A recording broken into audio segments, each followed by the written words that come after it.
Yeah, I have a question on that. This is something I actually had. How can you share vulnerable experiences without losing authority? Because I feel like there's a balance somewhere in that. As long as you don't feel like you've lost authority.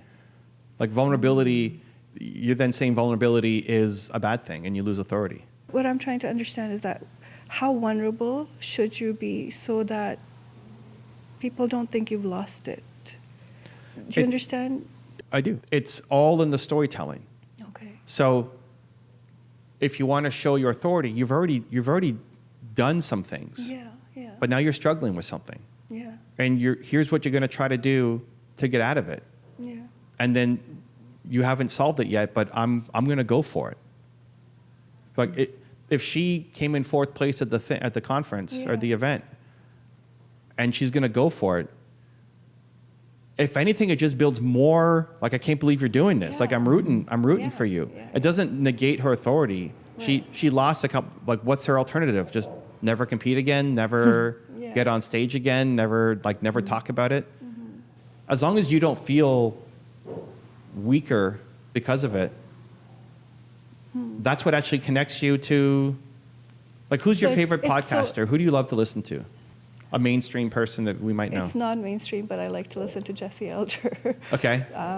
He's a coach. He's a life coach, essentially. Okay. But he is very vulnerable, actually. Okay, so does that make you have less authority with him? No, it doesn't.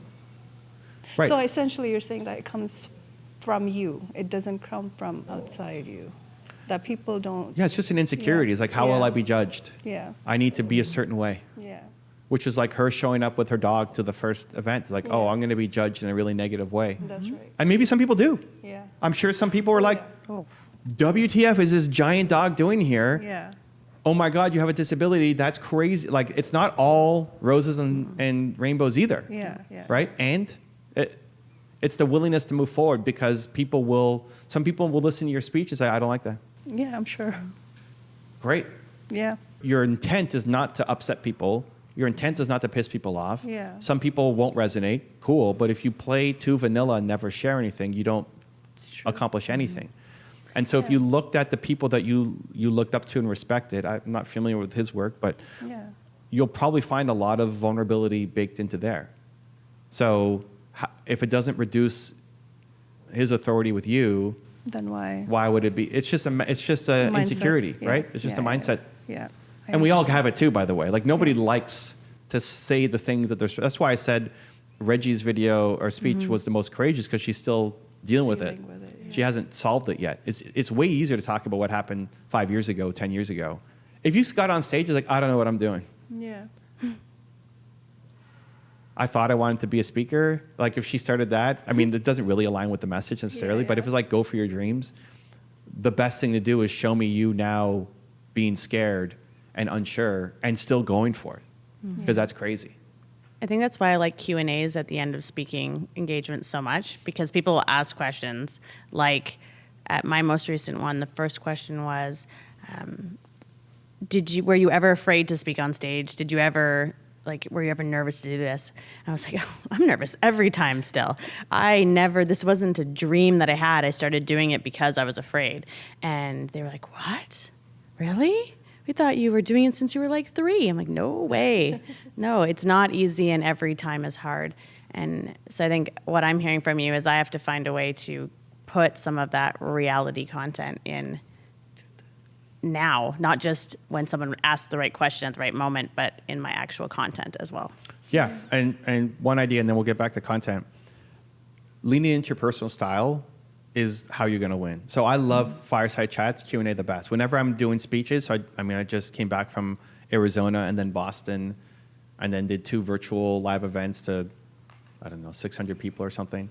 When people ask me, can you come and speak? I always ask, can we do it as a fireside chat or Q&A? Mm-hmm. Either the host, whoever's putting on the event, like a Dan, whatever, would interview me and I'd answer questions. Yeah. Or we, as quickly as possible, go to the audience. They need enough context, because some people know me and others have no idea. Mm-hmm. Right. So you have to set up a little bit of context, but just, you guys did at the start, right? Just like you told the story, you have that rehearsed, write it down. You told your story, right?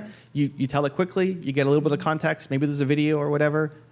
And then as quickly as possible, for me, I want to get to Q&A as quickly as possible. Okay. If that's your style, cool, do it. It may not be yours. Some people don't enjoy the Q&A, just want to speak. It's riskier to do Q&A because you don't know what's going to come. You got to answer a question in front of 1,000 people, and you have no idea what the question is going to be. You know, Scarier. but when I was being interviewed by people, I would, in the early days, always ask for the list of questions because I didn't want to disappoint them. I didn't want to give a bad answer. Yeah.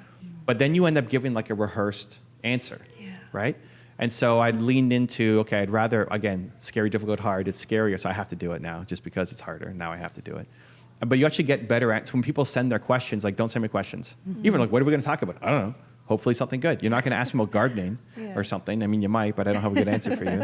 I only know how to do like 2 things. Yeah. Gardening is not one of them. Probably the questions you'll get asked are ones that are in your area of expertise somehow, right?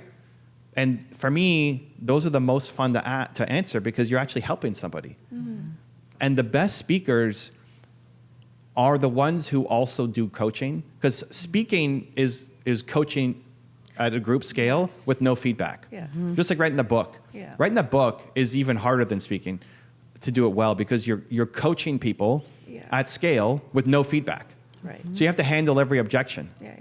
So if you coach people and helping people one-on-one, that turns you into a better speaker because you know the objections that are going in their mind. But if somebody doesn't agree with you or like, yeah, but they're not going to stand up and say, hey, no, because of this, right? Exactly. So you have to address those in your speech if you want to move them because they're thinking about it, but they're not saying it. And if your speech doesn't address those things, you're going to lose half the room.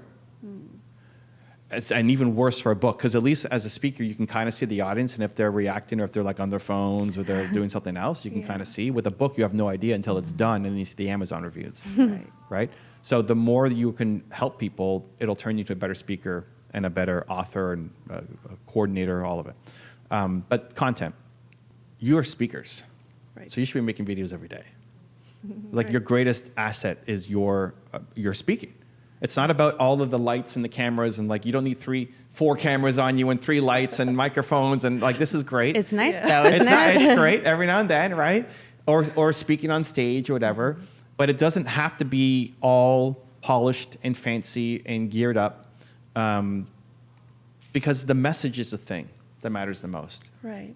And so there's no reason why, if you actually believed in the mission that you say you believe in, then you'd make videos every day. Well, I guess I'm making videos every day. Thank you for that. It's not the same speech every day. So this is turning you from a like, I deliver this 5.5-minute speech 30 times or like this 30-minute speech or whatever into an actual leader of a movement, which you guys are both you have. Yeah. You have a powerful message, right? Yeah. I think so. I think so, yeah. So like just doing speaking competitions, it's not enough. No. Right? And it's a great start too, right? It's awesome. Like you guys, I would never have entered a speaking competition early on in my career. Like I won a bunch of awards for speaking, but never to a competition. Yeah. They just gave me awards. Like, oh, okay, I guess I'm good at this, right? But like I never entered it. I would be too scared to enter. I guess now I say scared, now I gotta go do something about it. So you're signing up for next year, right? Next year. I'm not a judge anymore. Let's go. So the trick then becomes, how do you take your message and turn it into a daily piece of content? What does that even look like? So if it's invisible disabilities or find your Quinn, what's happening in the world, whether either in your life right now or in the world that you can comment on? Because you both have evergreen messages, right? Like in 20 years, invisible disability or social justice are still relevant messages, right? Yeah. So every lesson needs a story. Every story needs a lesson, right? If you're doing a speech and it's just a lesson and no story, it doesn't carry. If you're just doing a story and there's no lesson, it doesn't impact. So every lesson needs a story. Every story needs a lesson. Your lessons are timeless. So the opportunity and the challenge is to create relevant stories. Yeah. So how are you culturally relevant to what's happening right now? So social justice, you have your pick. There's always something that you can shine a light on, right? So you just pick your pick and go at it every day. There's something new always coming up. It must be super frustrating for you to look at the news and see it's like every day. Tell me about it. But talk about it, right? Because and you are, and more, right? Because you're a lighthouse. At least I see you as lighthouses. You're shining a light for people. Right. Trying to spread positivity when everybody else is trying to spread negativity, right? Your messages aren't like, give up, hate on somebody else, go bomb somebody, right? It's like you're not sending negative messages. So you're a lighthouse. Yeah. But you don't need a lighthouse during the day. You need a lighthouse at dark. Yeah. And the world is dark. So they need you to shine the light. Yeah. And so for you, it's super easy. Like you take the Yeah. front page news every day of the global section and you go at it. And whatever your framework is around, like, how do I not get lost in all of the atrocities happening in the world? Yeah. And then feel like I can make a difference. Yeah. So what you do is you have a framework. Now we're getting to the teaching side. Okay. How do I apply social justice in my life right now? What do I do? Right. Do I volunteer? Do I comment? Do I start a vlog? Like, what are my steps? I don't know. Yeah. Because I can be with you and see all these things happen in the world and get super upset and frustrated. Yeah. And the logical place to go is hopelessness. Yeah. It's over. Yeah. Like, the world's a terrible place. Yeah. Like, that's where most people will just go. Yeah. And so let's just rant and rage and attack each other, right? Like, that's the logical human condition of where people would go.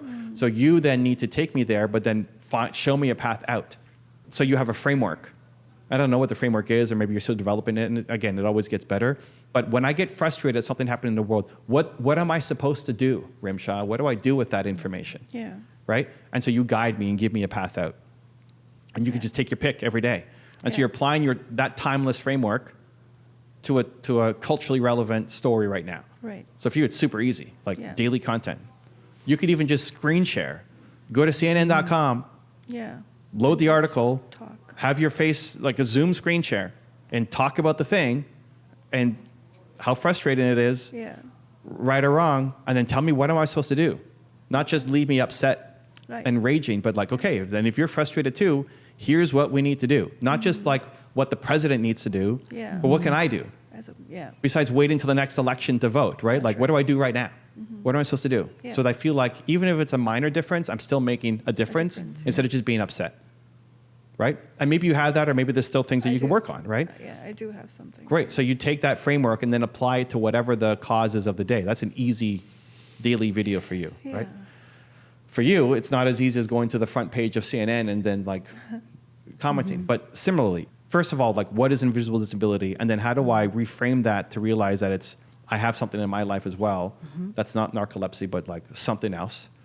And then how can you, whether it's you're sharing a story of you going through something, a story of your friends or somebody in your life. You kind of touched on Quinn, like, hey, what happens when Quinn passes away? Right? Like, you touched on it, but we didn't go deep into it. But I'm sure there's like deep, painful thoughts about what happens next. And She's the second one I've had. I've had one before too. So I've been through it once, so I know how hard it's going to be this time. so, you're automatically pulling yourself out of the pain with a solution, which is great. And you will handle it because you're tough and you'll figure it out. It doesn't mean that the pain's not there too. So like, show me some of the painful thoughts too, because you're not always thinking, I'm just going to get out of it. Because there are moments it's like, it's going to be like really rough. Like, I've lost dogs. The only day that I haven't filmed a video, I've filmed a video every day and released a video every day on my channel for a decade plus, maybe 15 years plus, every single day, except when my family dog died. It's like it was filming day and I just could not film. I could not film. Yeah. I was like 7 years ago or something. I'm still like getting emotional. But I could not film. I just told my team, I filmed through breaking my neck, concussions. Like, I filmed through, I could not film. And some people saw that and like, dude, you're so soft. Like, it's a dog. Like, okay, for me, it's not a dog. And I can't even imagine for you, because that was just it was a family member, but for you, it's like, it's a lifeline, right? So instead of just glossing over, it's like, I know it's been hard and I'll get through it because I'm tough, right? Bring people in a little bit to the pain and then still take it. You're not going to leave them in the pain. No, I hate like, leaving people down. Bring there's them back solutions, up. but if you don't bring them down, then there's no connection, and then they don't listen, and so they don't change, right? Got it. Because they look at you as superhuman. And you'll tell the story better. And I'm not meaning to put you on the spot. But if you just say, hey, yeah, it's been hard. It will be hard. It was hard before. And now I know how to manage it better. Like, oh, well, Michelle's like special. She's just like Got it. built different. And so I can't do that. Right? Where it's like, no, like you are not, you've learned these things. You are not like Superwoman, some alien from a different planet who's like so special and incredible, right? Like you are incredible, but you've learned skills. How to. Yeah. How to do it. And that's what, if I can't make that connection to you, back to like authority, if I don't feel like you understand me, I'm not going to listen to anything you have to say. Right. If you don't show me that you actually deeply understand me, then I'm not going to listen to you. So you can have the best strategies in the world, Yeah.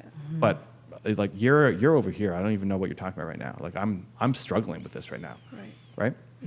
So that's where bringing people in.